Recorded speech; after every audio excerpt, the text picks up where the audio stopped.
Minister of Financial Officials, led by State Minister Henry Musasizi, appeared before Parliament's Budget Committee to seek the retrospective approval of a 2.4 trillion shilling supplementary budget for the 2022-2023 financial year. On the list of the expenditure of this supplementary budget is 86 billion shillings allocated to businessman Sudhir Ruparelia's Commonwealth Resort Munyonyo to expand the conference hall, which will host the Non-Aligned Movement Conference later this year. But the MPs questioned this expenditure as they had raised a red flag over any allocation to this item. What are we really doing here? We tell you don't do this, you go ahead and do it, and then you pass behind and you come back to us to come and sign with the same thing that we said, no, this is not our priority. Our priority is service delivery. Where it doesn't pass the test, it will be counted as a loss. And the officer who causes a loss to government is personally liable.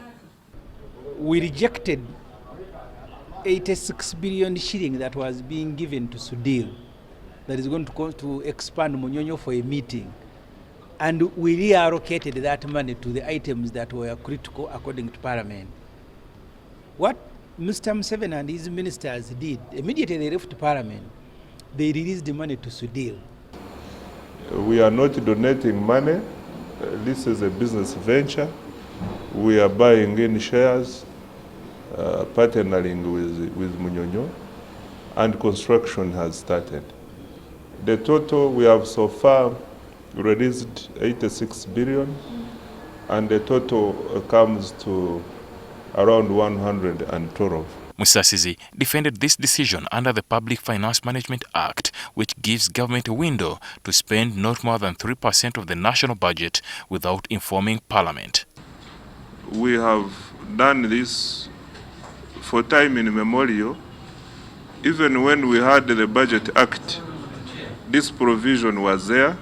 The ministry can only spend in excess if what we have appropriated is insufficient.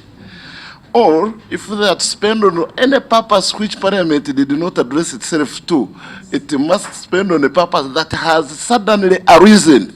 According to the MPs, this act undermines the role of Parliament in the budgeting process. The people in the Ministry of Finance consider themselves superhuman. It's not that we have powers suppressed, no, we don't have the powers. The MPs insisted that government got its priorities wrong by investing in private entities.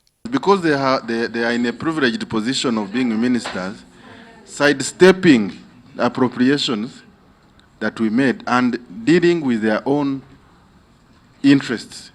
Now I am shocked that in the spread of the talk that there was no money, money was put in different areas. Rwampara has no road unit. After futile attempts by the minister to give a clear explanation, the committee moved a motion to adjourn the meeting, demanding that the minister returns next week with well-written explanation to defend the reported irregularities. Ali Mivale, NTV.